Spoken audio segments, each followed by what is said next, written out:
সিউড়ি পৌরসভার আবাস প্রকল্পে অনিয়মের অভিযোগকে কেন্দ্র করে চাঞ্চল্য ছড়িয়েছে। শুক্রবার সিউড়ি পৌরসভার অন্তর্গত ৪ নম্বর ওয়ার্ডের কাউন্সিলর লালটু সাহার বাড়ির সামনে বিক্ষোভ দেখান এলাকার কয়েকজন বাসিন্দা। তাদের অভিযোগ, সরকারি আবাস প্রকল্পের তালিকায় তাদের নামে ইতিমধ্যেই বাড়ি নির্মিত হয়েছে বলে স্ট্যাটাসে দেখানো হচ্ছে, অথচ বাস্তবে তারা কোনো বাড়ি পাননি। বিক্ষোভকারীদের প্রশ্ন, আমাদের নামে যদি বাড়ি হয়ে যায় তাহলে সেই বাড়ি কোথায়? এই অভিযোগকে সামনে রেখেই তারা কাউন্সিলরের কাছে জবাব দাবি করেন। তবে বিক্ষোভের সময় কাউন্সিলর লালটু দাস বাড়িতে উপস্থিত ছিলেন না। তার পরিবারের সদস্যরা এই বিষয়ে কোনো মন্তব্য করতে চাননি। তাদের বক্তব্য, এটি রাজনৈতিক বিষয়, তাই এই নিয়ে তারা কিছু বলতে রাজি নন। পরে সিউড়ি পৌরসভার সাংবাদিকদের মুখোমুখি হয়ে কাউন্সিলর লালটু সাহা সমস্ত অভিযোগ অস্বীকার করেন। তিনি দাবি করেন, আবাস প্রকল্পে কোনো ধরনের অস্বচ্ছতা বা অনিয়ম হয়নি। সরকারি নিয়ম মেনেই সম্পূর্ণ স্বচ্ছ প্রক্রিয়ায় উপভোক্তাদের নির্বাচন করা হয়েছে। কারো যদি কোনো অভিযোগ থাকে তবে তা সংশ্লিষ্ট দপ্তরে জানিয়ে তদন্তের আবেদন করারও পরামর্শ দেন তিনি। ঘটনাকে কেন্দ্র করে এলাকায় রাজনৈতিক চর্চা শুরু হয়েছে। অভিযোগের সত্যতা খতিয়ে দেখতে প্রশাসনের হস্তক্ষেপের দাবি জানিয়েছেন বিক্ষোভকারীরা। যখন কম্পিউটারে আমার বাড়ির জন্য অ্যাপ্লাই করতে যাই, তখন আমরা জানতে পারি অলরেডি যে আমাদের বাড়িটা হয়ে গেছে। তখন আমরা কম্পিউটার থেকে এই কাগজটা নিয়ে আসার পর আমরা আসি যে কাউন্সিলের কাছে যে আমাদের বাড়িটা যে হয়ে গেছে জানতে চাই।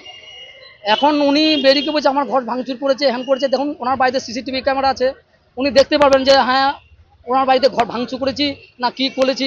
ওনাকে ফোন করে ডাকছি, উনি আমাদের কোনো কথা উত্তর দিচ্ছেন না। বলছে এ ঘর অন্যজনকে দেওয়া হয়ে গেছে। আমরা গোটা 10 বছর আগে অ্যাপ্লাই করেছিলাম।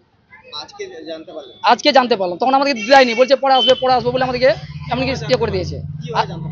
আজকে আমরা অনলাইনে যখন আবার অ্যাপ্লাই করতে যাচ্ছি তখন জানতে পারছি। হ্যাঁ, ওটা দেখেই কম্পিউটার দিয়ে একটা কপি পাই করে কাউন্সিলর বাড়ি এসেছে। উনি কোনো সদুত্তর দিতে পারছেন না। উনি বলছে অন্যজনকে দেওয়া হয়ে গেছে, আপনার বাড়ি অন্যজনকে চলে গেছে। ভাঙচুরের কথা ওনার স্ত্রী বলছে আমার ঘরে এসে ভাঙচুর করেছে, আপনারা দেখতে পারেন কি ভাঙচুর করেছি না করেছি।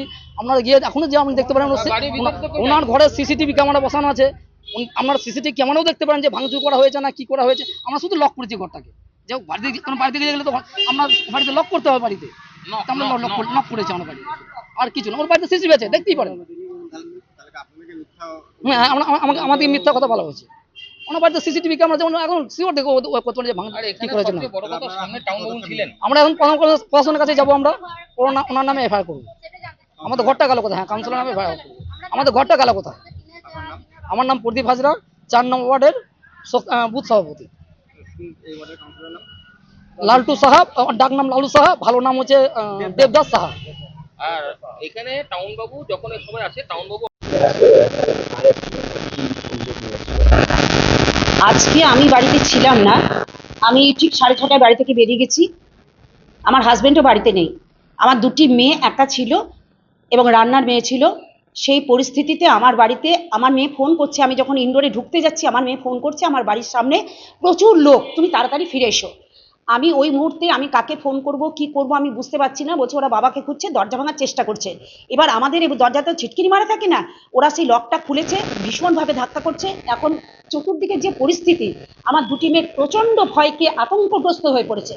তখন এবার আমার তো টোটোটা দুম করে চলে আসবে না। আমি যে ওখানে আস্তে আস্তে আমি সিউড়ি থানা আইসিকে ফোন করলাম যে আমার মেয়ে স্যার, চতুর্দিকে যা পরিস্থিতি, আমার 2টি মেয়ে সম্পূর্ণ একা বাড়িতে আছে, আপনি তাড়াতাড়ি ফোর্স পাঠান। এবার আমি যখন এসে দেখছি প্রচুর মানুষ এখানে ঘিরে ধরেছে। তার একটা অভিযোগ নিয়ে এসেছিল। তাদের অভিযোগ হচ্ছে আমার হাজবেন্ড কিন্তু 4 নম্বর ওয়ার্ডের কাউন্সিলর এবং সে নাকি আবাস যোজনার কিছু তাদের সমস্যা হয়েছে, সেই নিয়ে তার কাছে তারা এসেছিল।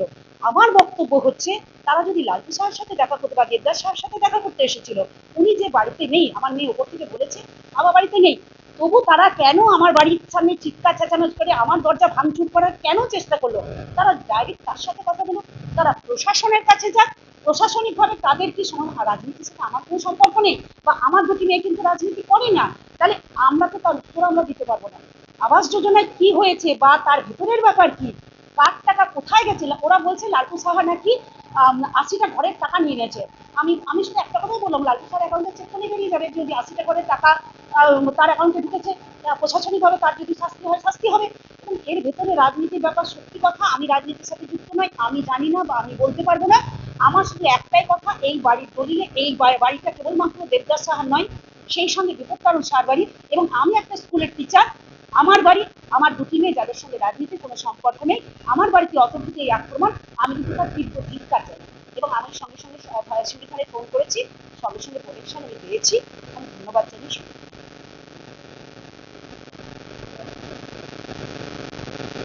আমি সেটা চিন্তা ভাবনা করে দেখবো, আমার যদি মনে হয় আমি অভিযোগ জানাবো। আমার নাম হচ্ছে সুজাতা সাহা, শিউরি গ্রাম সমিতি। সেই সময় আমি একটি বিদ্যালয়ে শিক্ষিকা। বীরভূম থেকে প্রসেনজিৎ সরকারের রিপোর্ট, নিউজ বঙ্গলেখনী।